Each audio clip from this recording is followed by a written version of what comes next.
am from the Kickapoo Nation from Oklahoma, McLeod. Born and raised in Denver, Colorado. I am an East Side baby. I grew up in the 5 Points when it was a project before it got, what it's doing now and continue. I'm actually one of the last people on my block to actually be there, standing for 21 years.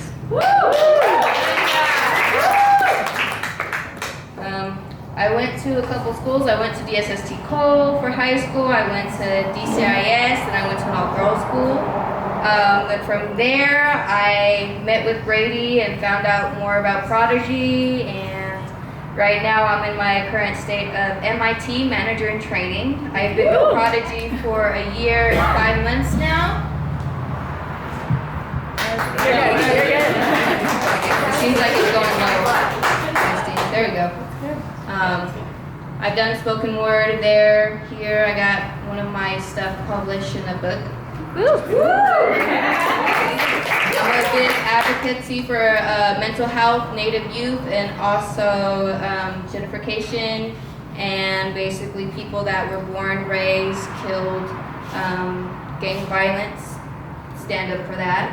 And also school education, and also seeing students as who they are instead of how they look or before being judged. See them as a person before, you get to know them. We're all human.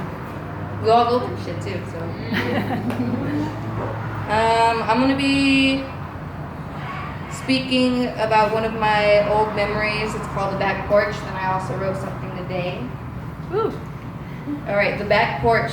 Starting in 2011, the only way I could express my emotions is when my sister and my brother would invite me to the back porch.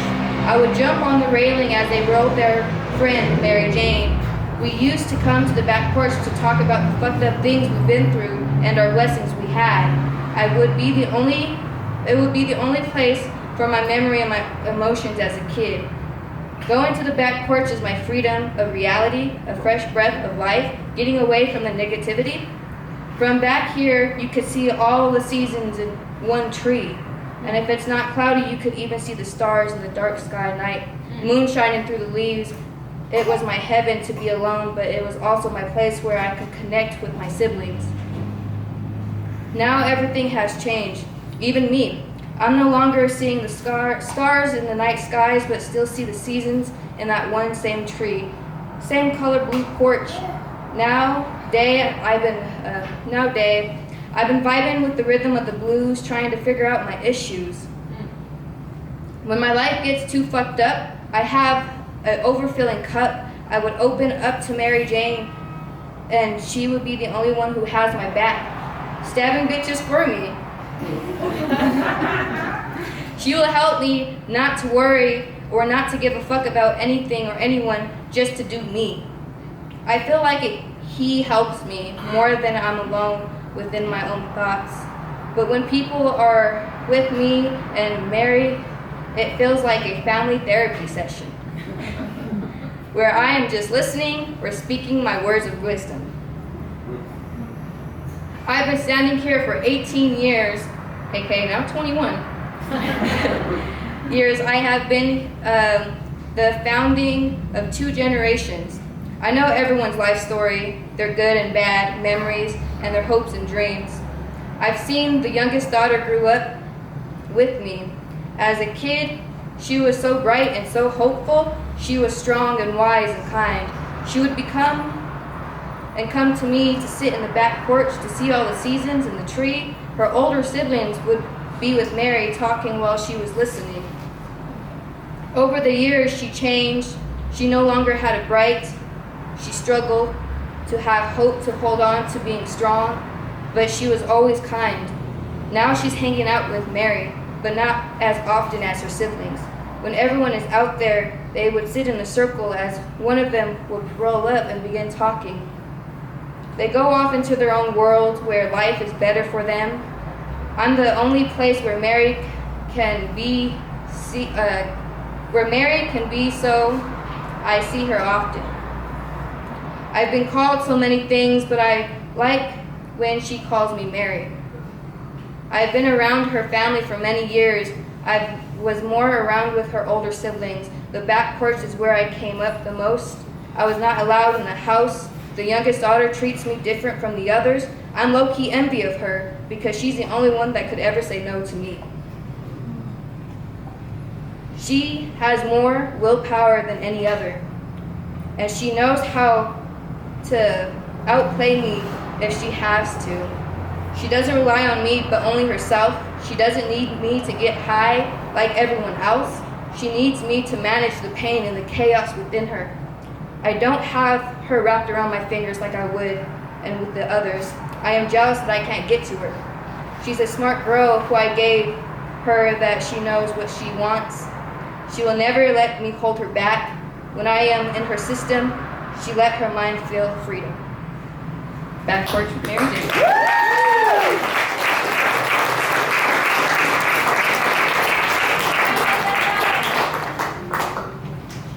And this is the one that I did today, last minute, while on shift. It's called the Empress. She is a goddess with her own creation, nature, and energy. In her compass, all that is warmth, fertility, creative, and sensual. Her strength comes from being gentle and compassionate and loving without binds. She reconnects with nature as she looks to find for the moon. Healing and renewing, she remains calm and peaceful as she bends the opposite elements of fire and water. She focuses on self-resistance, self-control, and self-discipline. She sits in her darkness as she finds a new sense of healing, of balance to make her harmony. She has the strength, stamina, and confidence to finish her journeys. She will not allow any growth of worry, doubt, fear, cloud, or run through her mind as she is confident in herself and the journey she takes. I see how far I've come on my journeys, and I see how hard my work pay off. I have the power of the Empress within me. Woo!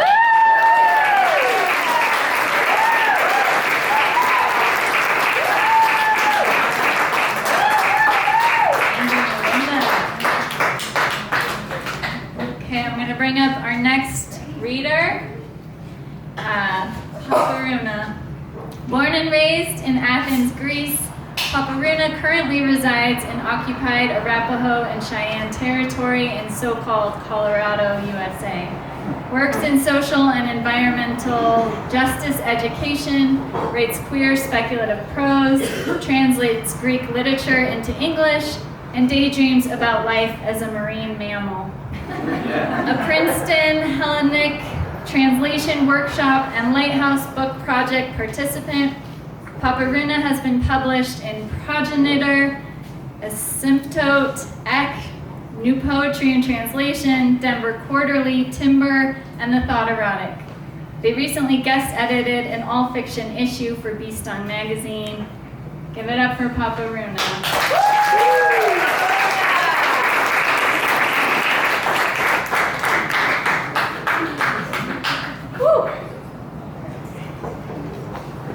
Hello, everyone. Thanks, Courtney, Abby, and everybody else for being here. As my bio said, I do environmental education, so I'm often a lot more comfortable in an outside environment than in a built environment. But you know, most of us, including myself, live in places like this. So I want to invite us to take a little journey. You can close your eyes if you want, you don't have to. It's an invitation. Invitations can be refused or modified as you please. But imagine that the ground that we're sitting on is soft and it gives under our weight. The grass blades may tickle our feet or our hands. It's nighttime, like it's right now. And imagine that the little light bulbs that we see up ahead, you know, that may still come in through your eyelids closed, are the stars. They're the constellations. They're the night sky, what we see.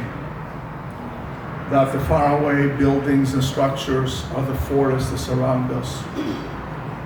And the sound of the cars as they go by, those are the bubbling creeks, the waters that will come in. We talk about story.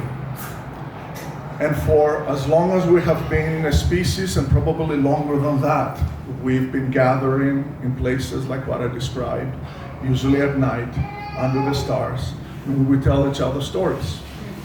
It would be about the stars, it would be about the waters, the spirits, the forest, the ground, about each other, the animals, the birds. Some of those stories are to entertain, others are to explain, but all of them are to remind us that we belong, that we are a part of this cosmos that is beautiful and incomprehensible. Somewhere along the line in our history, some people looked up at the night sky and they got scared. They felt alone and insignificant. And they decided that the way to deal with that fear was to transfer it to others, to claim themselves the only interpreters of the stories, to hold the stories, to possess them, and to start telling the rest of us who we are, and usually that we exist to serve them, or that we shouldn't exist at all. We've all lived with stories like that. We all carry them inside of us in one way or another. And for me, the power of story isn't only to deal with grief. It isn't only to access our emotions and to be vulnerable, but it is to become free. It is to reclaim what has always been ours, to start telling our own stories, to remind us that we belong. I grew up in Greece, and one of the stories that I was told is that I was a boy. And the worst part about that story wasn't just how that erased me, is that I believed it.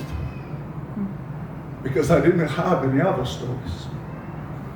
I didn't have anything else that I could look at that say, no, you can be something else. I grew up bilingual. My mom is US American, and I often feel like a sense of not belonging. I think a lot of us have had that. And part of it is saying that I grew up speaking 2 languages, and neither of those languages have a word for who I am. Paparouna is not the name in my birth certificate. That's Pavlos, and I'm okay with that one. But some years ago, I came out and I endorsed and I said, I want to be called paparouna. And my friends were the ones who immediately said, yes, that's it, that's who you are. But I want to share a story that I wrote before that could happen. I will use glasses because I can't read under that light. I grew up, as I said, in Greece, and I grew up with a lot of myths. And because many of the myths didn't cover me, I decided to write one for us. The Gift. A long time ago, when the sun was still purple, a child was born from the meadow. The child was lonely and frightened, and the sky took pity upon it and gave it a gift. The gift was a name, and the name was strong, tough, fearless. The child got excited, took the gift in his hands, and held it and stared at it and twisted it around till the name was the shape of an arm bracelet made of bronze. The child slipped the name in his right arm, and the arm bracelet was beautiful and admired and spoken by all, but it did not fit. At first, it was too big, and it would rattle awkwardly and slide around too much and always be at the edge of falling out. The child was concerned and tried to speak up. Sometimes people listened, and they reassured the child that it would grow to be as big and strong and tough as the arm bracelet. But as the child grew, the gift that was the name did not grow with it. The arm bracelet no longer rattled, nor was it falling off, but it was tight and constricting and painful. The luster of the early days had faded, and the bronze had ugly streaks and spots of green. People would stare while pretending they didn't. The child grew quiet and hidden. It would scratch and scrub and scrape the arm bracelet to get rid of the green splotches, but to no avail. The sky, who was all-seeing, witnessed the child's silent tears and was heartbroken that the gift was causing so much pain. That night, the sky came down as a shroud of fog and embraced the child with a dream. The sky then carried the child to the meadow from where she had become and had it lay down in a field of yellow sunflowers. The sky lifted the fog and revealed the stars. Cygnus, the swan transformer, descended from the Milky Way and visited the child's dream to sing a soothing lullaby. The cradle song released the arm bracelet and took away the tightness and the pain. The sky whispered in a breeze, and the old name was lifted. Away. Cygnus, the swan transformer, took the child upon his wings, and they flew among the stars till one of them gave the child a new name. The sun rose from the east and gently woke the child from the dream. The child stood and faced the sun and spoke their name aloud for the first time. The sun shuddered at the power of the new gift, shed its purple light, and all the flowers in the meadow bloomed lavender. The sun took the yellow color of the meadow upon it, and the flowers embraced the child with their fragrance.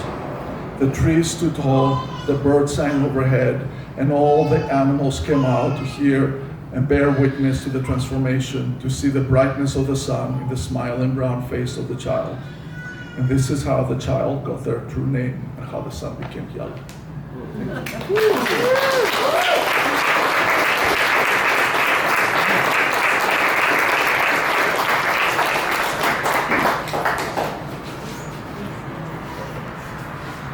Woohoo! Thank you all. We have our final reader, and it is an honor to present a Denver native, a DPS grad, my neighbor, I'm proud to say, a community activist, a leader, and a very talented poet. He's got his first book coming out. Christian Steward, everybody.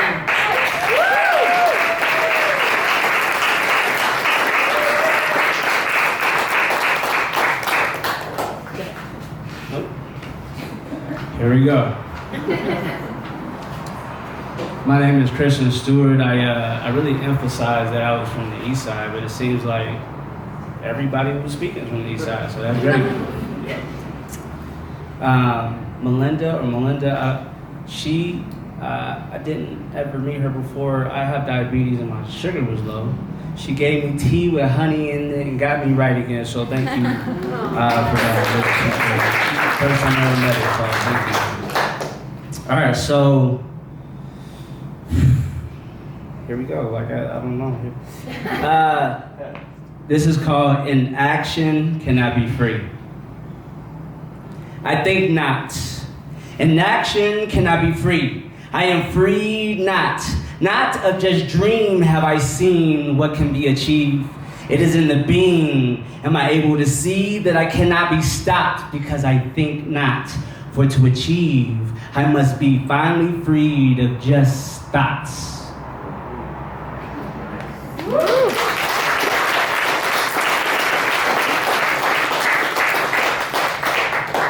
I'm not gonna talk about them, I'm just gonna read them.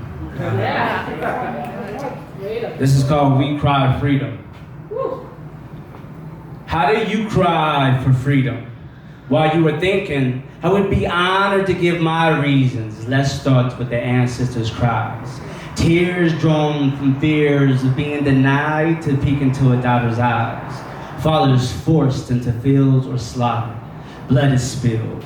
Calluses cover hands and hearts. Slavery breaks down will, but I still fear their cries through art. The voices emerge whispering, cry for our misery. And in listening, I am remedied by their lullabies and prescription. They are pharmacies of wisdom. offering antidotes of hope. Only when we listen are we reminded that affliction cannot be our only condition. Let the ancestors cry. We adjust, we shed some tears, we cry freedom. Can you hear? Can you hear? Hear my battle cries. I am ready to die for what is right. Justice takes sacrifice. Battle padding drapes in many forms. Uniforms are not what transforms warriors. A warrior protects through storms, rage and on from beyond. They attack when a threat is imminent and active. If a warrior bear a weapon, a strike isn't a strike from aggression. It is designed for protection. Sometimes gallows send waves of change just as needed as soldiers in psychiatric treatments. Sometimes warriors show up as teachers or parents cheering from the bleachers. Warriors can exist in each of us. Let the warriors cry. We adjust, we shed some tears, we cry freedom. Can you hear? Can you hear?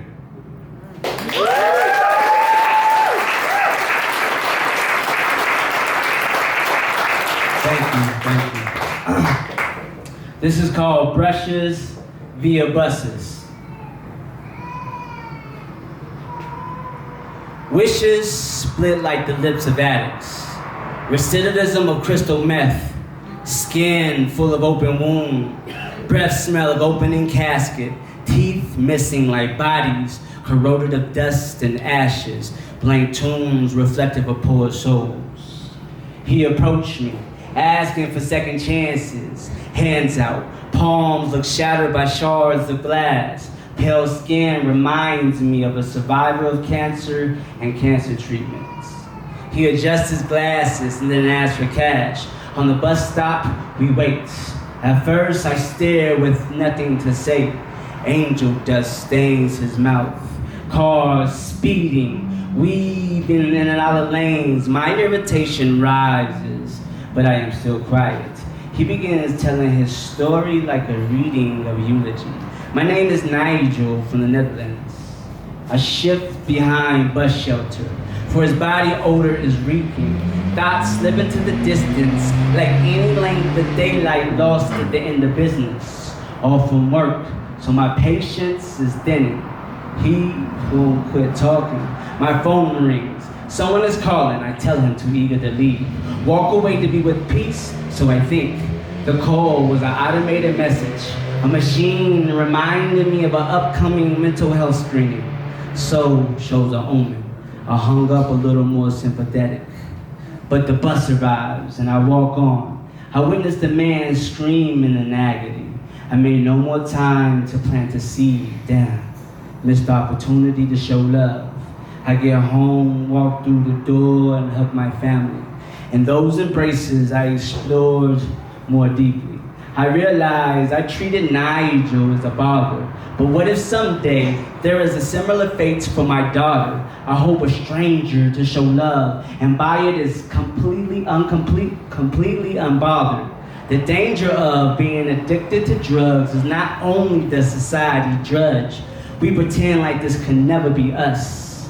An unintended slip into a shove with trauma that makes most lessons easy to forget, but the sting of them can last a lot longer.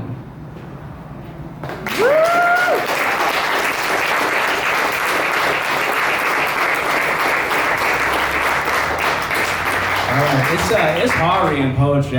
Listen, y'all should practice in the mirror, do it in public if you want to. It's very healing. It doesn't matter who's listening.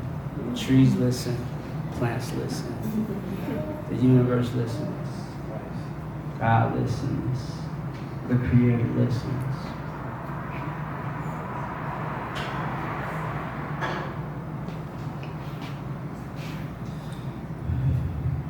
My last poem, by the way. I am from Colorado, land of the avalanche. Hold on, let me start that again.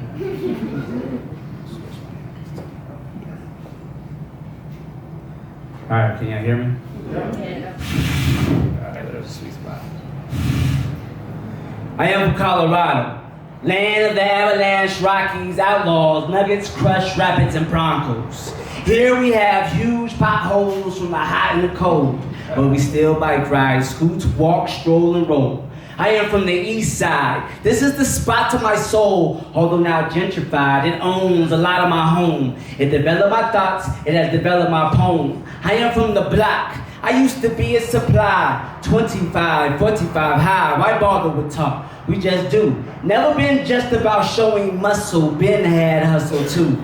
My generals of the hillside, I celebrate and salute you. Back in the day I had beef, until I realized y'all were kings and queens too. Let's buy the land back, increase purchase power and empower our browns and blacks. I welcome anyone. We are better with diversity, for it lessens the burdens of questions unanswered. But my stance is to set the standard that expansion is never more important than the people's demands. If the people demand preservation of culture, then capitalistic vultures gotta go.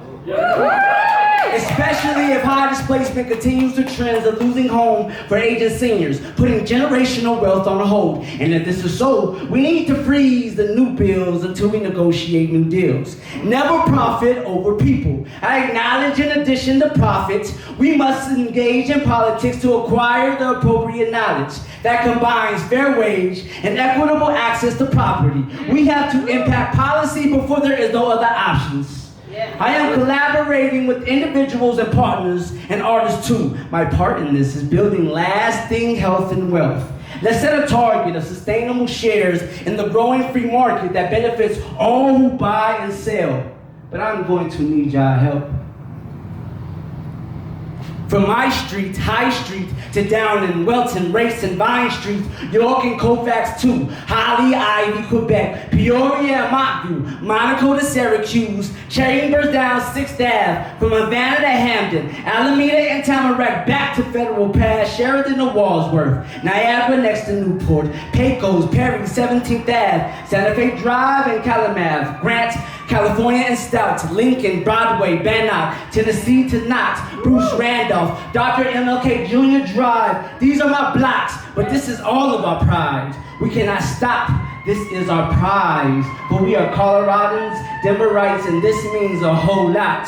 We shall continue to rise right to the top. Thank you for listening.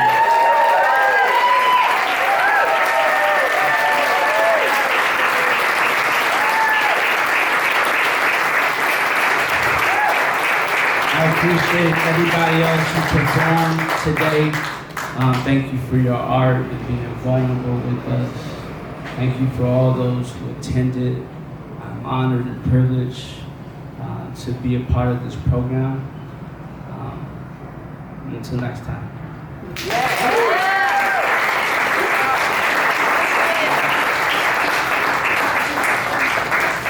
Okay, was it kind of poetic that the sirens were going as it was naming all of the streets? It was sort of perfect, right?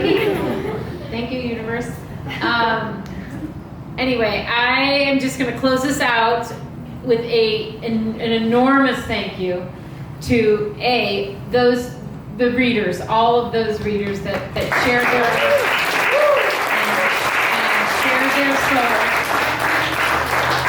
And my guess is that there was a line, if not many, there was at least one line in one of those things that were just read to you that resonated with you and that you connected with. And more than likely, there was more than one.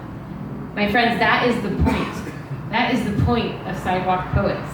If you were able to connect with anything that was just read to you and feel like you're not the only one that feels that way, that's called community. And that's what this is all about. So I'm gonna bring it on back to those QR codes.